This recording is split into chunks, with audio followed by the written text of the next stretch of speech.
Well, today, our news crews, city officials, and those that sustained damage from the EF-2 tornado are getting a full picture of the extent of the damage. Residents are having to find shelter since they can't stay in their destroyed, powerless homes, and businesses are closed or even leveled in some parts of Temple. 6 News anchor Bailey Bates is live right now in West Adams with an update on how things are going in that area, which has seen the bulk of devastation from yesterday's tornado. What's going on there, Bailey?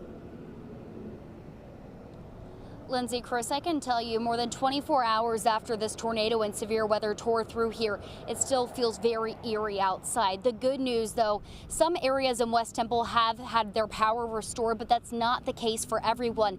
And of course, debris still litters West Adams Avenue. Like here at this CEFCO, we've got power lines down, we've got light fixtures down, and of course, damaged vehicles just right next to me. And we also have seen lots of crews out here just trying to work through the conditions and make sure that they can bring Temple back to as normal as that they can. And we are learning more about this storm that did tore through here more than 24 hours ago.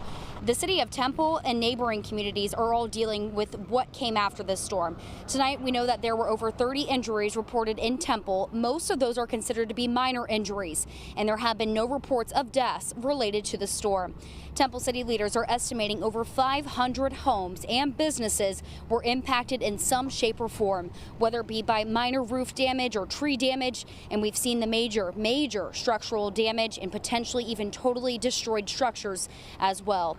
Encore is still working to restore power to much of the area, and a spokesperson says just because equipment and infrastructure gets fixed, some houses may not be able to receive power after that and will require private electricians to come in. As the cleanup gets underway today, tomorrow, for the weeks to come, Temple city leaders ask you not to slow down the process and stay out of the way and don't come see the damage. Got a text message from an officer. He said it should have taken him 7 minutes to get someplace. It took him over 30 minutes to get to where he needed to respond to.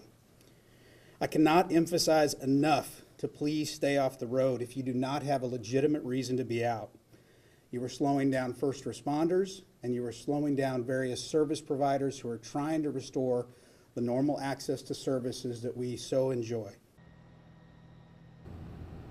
The city of Temple has partnered with the American Red Cross to open a shelter at the Wilson Recreation Center for those that need a place to go or they just need resources. Now, we do know that Bell County, the city of Temple, and the city of Belton have all declared a local state of disaster to help in the recovery efforts, and that will also bring in some money from the state when funds do become available. Reporting live in West Temple, I'm Bailey Bates. Back to you guys. It's going to take some time to get everything cleaned up. Bailey, thank you. Yeah, that debris field. Wow. Thanks, Bailey.